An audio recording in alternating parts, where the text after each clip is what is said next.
Excellency Giorgia Meloni, Prime Minister of Italy, Your Excellency William Ruto, President of Kenya, Your Excellency Hassan Sheikh, President of Somalia, Your Excellency Azali Assoumani, President of Comoros, Your Excellency Madam Amina Mohammed, Deputy Secretary General of UN, Your Excellency Mohammed Ali Yusuf, Chairperson of Africa Union Commission, Your Excellency Lever Gattet, the Chair of UNECA, heads of UN agencies, Deputy Presidents, Deputy Prime Ministers, Ministers, invited guests, ladies and gentlemen. Welcome to Ethiopia, where the story of humanity began, the birthplace of coffee, a land of rich heritage and boundless potential. It is with great honor that we co-host the second UN Food System Summit in partnership with Italy. This is a moment to take stock and to renew our shared commitment to building food systems that are resilient, inclusive, and just. 4 years ago, we came together to pursue a bold vision, food systems that are sustainable, equitable, and resilient. Food is not agriculture. It shapes our health, our economies, our environment, and our future. Today, we reflect on the progress made and recommit to urgent and coordinated action. Globally, food systems are facing immense pressure from climate shocks, conflicts, inequalities, and economic disruptions. At the same time, development assistance is declining and multilateral cooperation is under strain. These challenges threaten production, supply, and the dignity and stability of nations. Yet, in this context, the human spirit and our shared resolve to act remains strong. Excellencies, in Ethiopia, we have made a deliberate choice to act boldly, to think holistically, and to place human dignity at the center of our food systems transformation. Central to this vision is our commitment to achieving food self-sufficiency.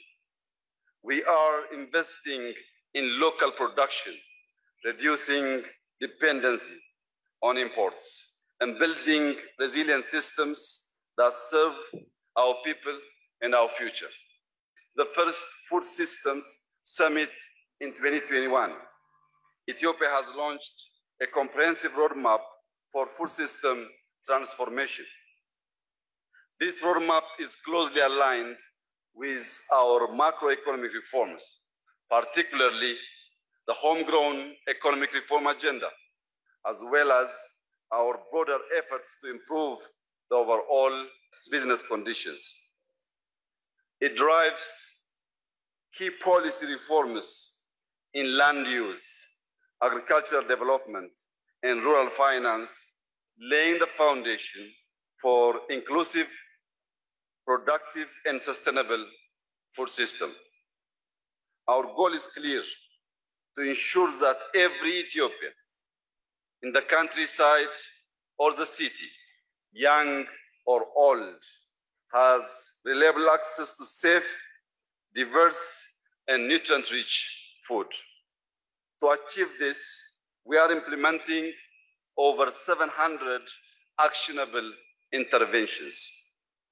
These are locally grounded and structured into 7 strategic clusters, covering everything from production to markets, innovation, risk management, energy, and skills development. Our transformation is a whole-of-nation approach, engaging federal and regional governments, development partners, civil society, the private sector, and research institutions. And we are already seeing results. Through irrigated wheat production, we have ended imports and taken steps towards food self-sufficiency.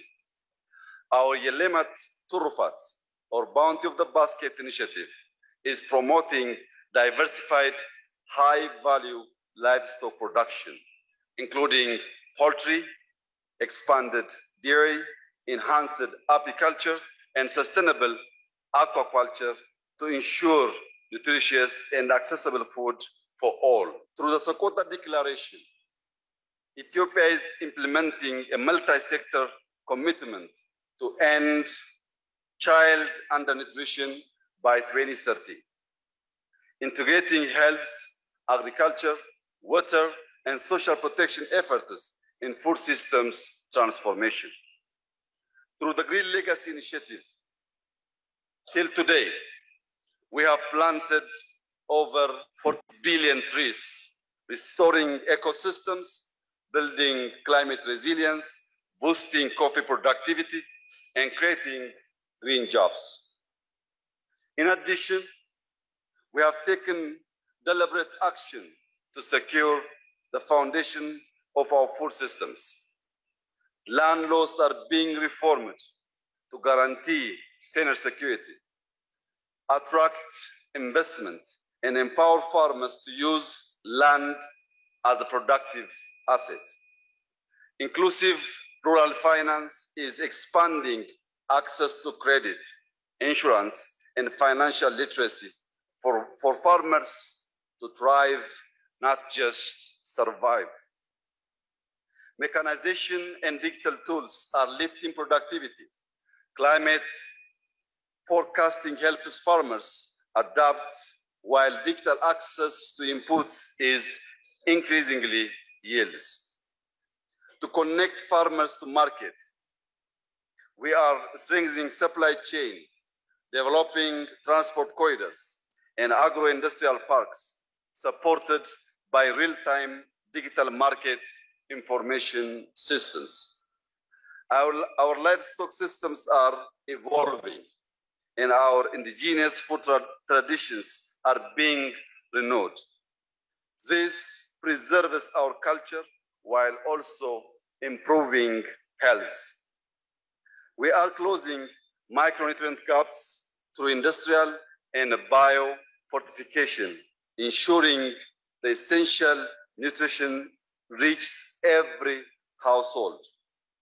We are promoting nutrition literacy by empowering women as a community leader and change makers. With national dietary guidelines now in place, every Ethiopian has access to clear, culturally grounded guidance for lifelong health. And because a resilient food system needs energy, skills, and equity, we are investing in solar irrigation, cold storage, rural electrification, and training, building a generation ready to lead Ethiopia's food journey into the future. Central to our approach is social protection. Our homegrown school feeding programs, digital food vouchers, and nutrition safety net focus on pregnant women, young children, and food insecure families. We are rolling out new dietary guidelines and nutrition literacy campaigns that support health from infancy through adolescence and into adulthood. Excellencies, ladies and gentlemen, despite progress, the African continent faces mounting challenges. Yet Africa can feed itself and help feed the world. But this requires, first, development financing. Africa needs predictable concessional finance to invest in agriculture, rural transformation, infrastructure, and nutrition. Climate finance must be aligned with food systems. Second, fair access to technology. We need climate smart tools, biotechnologies, and digital agriculture tailored to our contexts. Technologies must be affordable and not locked behind high walls. This is a win-win for all. Third, climate finance integrated into development. Africa contributes least to climate change, but suffers most. Support from sustainable agriculture and land use must be scaled up, not as aid, but as a shared investment. We don't have time to wait for the aid. We are eager and we are open. Anyone who wants to invest and to transform this sector with our continent. Beyond finance and technology, we also need fair trade rules that create a level playing field and a strong global partnership that empower local solutions. We must ensure the voice of smallholder farmers who feed over 70% of Africa is heard and supported. Let us work towards a future where no child goes to bed hungry, where rural prosperity is a reality, and where food systems serve both people and planet. Ethiopia remains committed to working with the African Union, our partners, and the United Nations to drive this agenda forward. This Addis Ababa summit must mark the moment we match words with will, pledged with resources, and commitments with the courage to deliver. I thank you.